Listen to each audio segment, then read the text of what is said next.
हजारों सालों से भारत की पहचान सिर्फ स्पिरिचुअलिटी यानी आध्यात्मिकता की भूमि के तौर पर नहीं रही, बल्कि ये साइंस, मैथमेटिक्स और गहरी फिलोसॉफिकल रिसर्च यानी दार्शनिक अनुसंधान की धरती भी रही है।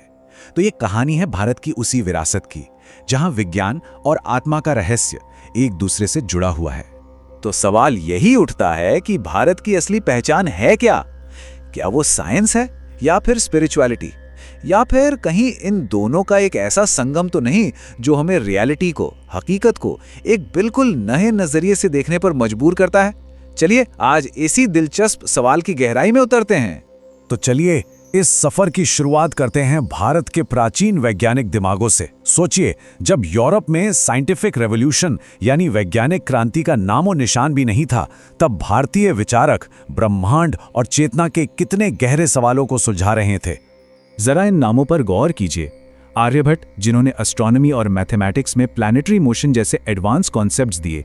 ब्रह्मगुप्त, जिन्होंने शून्य के साथ कैलकुलेशंस के नियम बनाए। सुश्रुत, जिन्हें हम आज ए फादर ऑफ सर्जरी मानते हैं। और चरक, जिनकी लिखी चरक संहिता आज भी आयुर्वेद का आधार है। और हाँ, शून्य की बात तो करनी ही होगी। जीरो का ये कंसेप्ट जो प्राचीन भारत में डेवलप हुआ, शायद ह्यूमन हिस्ट्री का सबसे इंपॉर्टेंट मैथमेटिकल आइडिया है। सच कहूं तो इसके बिना आज का डिजिटल वर्ल्ड, कंप्यूटिंग, टेक्नोलॉजी कुछ भी मुमकिन नहीं होता। ये कोई छोटी मोटी खोज नहीं थी, ये एक रेवोल्यूशन था। और यहाँ सबसे जरूरी बात ये समझने की है कि ये सिर्फ फिलोसॉफिकल आइडियाज नहीं थे। ये सब कुछ सिस्टमैटिक रिसर्च, ऑब्जर्वेशन और एक्सपेरिमेंटेशन पर आधारित था। ये एक ऐसी सभ्यता थी जो सवालों के जवाब सिर्फ कल्पना से नहीं बल्कि सबूतों से खोजती थी। तो ये तो थी एंशिएंट हिस्ट्री की बात। अब फास्ट फॉरवर्ड करते हैं मॉडर्न एरा में और देखते हैं कि ये वैज्ञानिक विरासत कैसे आगे बढ़ी। भारत ने आधुनिक युग में भी ऐसे शानदार वैज्ञानिक दिए जिन्होंने पूरी दुनिया को इंस्पायर किया। इनमें से एक थे सीवी रमन। उन्होंने रमन इफेक्ट की खोज की। अब ये है क्या? बेसिकली इससे हमें यह समझने में मदद मिली कि लाइट मैटर के साथ कैसे इंटरैक्ट करती है। और इस कमाल की खोज के लिए उन्हें नोबेल प्राइज मिला, जिसने फिजिक्स में रिसर्च के नए दरवाजे खोल दिए। अगले हैं सत्येंद्र नाथ बोस। क्वांटम मैकेनिक्स में उनका काम इतना ग्राउंड ब्रेकिंग था कि खुद एल्बर्ट आइंस्टाइन भी ने उसे मान्यता दी। और आज हम इसे बोस आइंस्टाइन स्टैटिस्टिक्स के नाम से जानते हैं।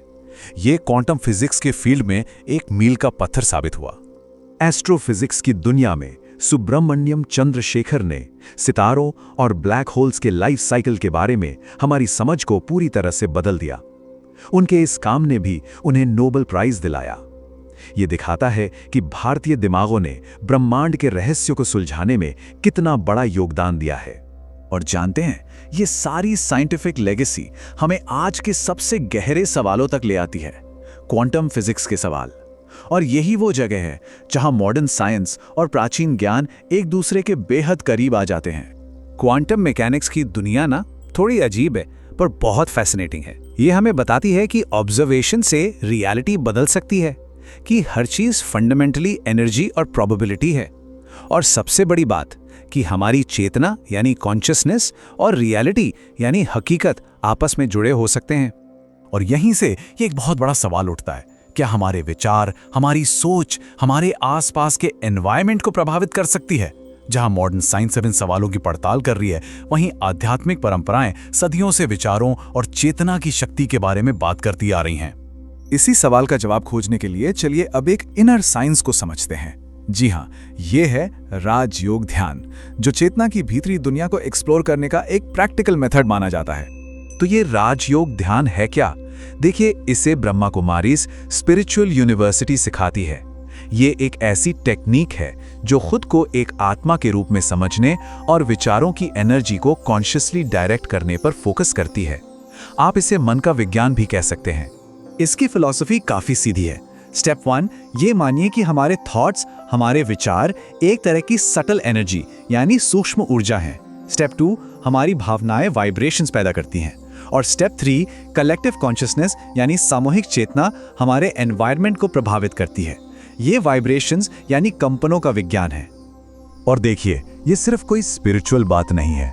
अब तो मॉडर्न साइंस भी इस पर मोहर लगा रही है कि मेडिटेशन के टैंजिबल बेनिफिट्स हैं। ये फोकस और मेमोरी को बेहतर बनाता है, स्ट्रेस हार्मोन्स को कम करता है और मेंटल क्लैरिटी यानी मानसिक स्पष्टता को बढ़ाता है। तो जब हम इन दोनों दुनियाओं को मिलाते हैं, बाहरी दुनिया की साइंटिफिक एक्सप्लोरेशन और भीतरी दुनिया की स्पिरिचुअल एक्सप्लोरेशन, तो भविष्य की एक बिल्कुल नई तस्वीर उभरती है। सोचिए, एक तरफ है टेक्नोलॉजी जो हमारी बाहरी दुनिया को शेप कर रही है, और दूसरी तरफ है क्लैरिटी ऑफ थॉट जो हमारी अंदर की दुनिया को बनाती है। शायद आने वाला फ्यूचर सिर्फ टेक्नोलॉजी से नहीं, बल्कि इन दोनों के बैलेंस से ही बनेगा। भारत के महान वैज्ञानिकों ने हमें यूनिवर्स के बारे में हमारी समझ को एक्सपैंड करना सिखाया, पर शायद अब अगला कदम, द नेक्स्ट स्टेप, खुद कॉन्शियसनेस के बारे में यानी चेतना के बारे में मानवता की समझ का विस्तार करना है। जब विज्ञान और आध्यात्मिकता साथ आते हैं तो हमें जीवन की एक पूरी तस्वीर मिलती है, और यही तो भारत की सबसे गहरी विरासत है।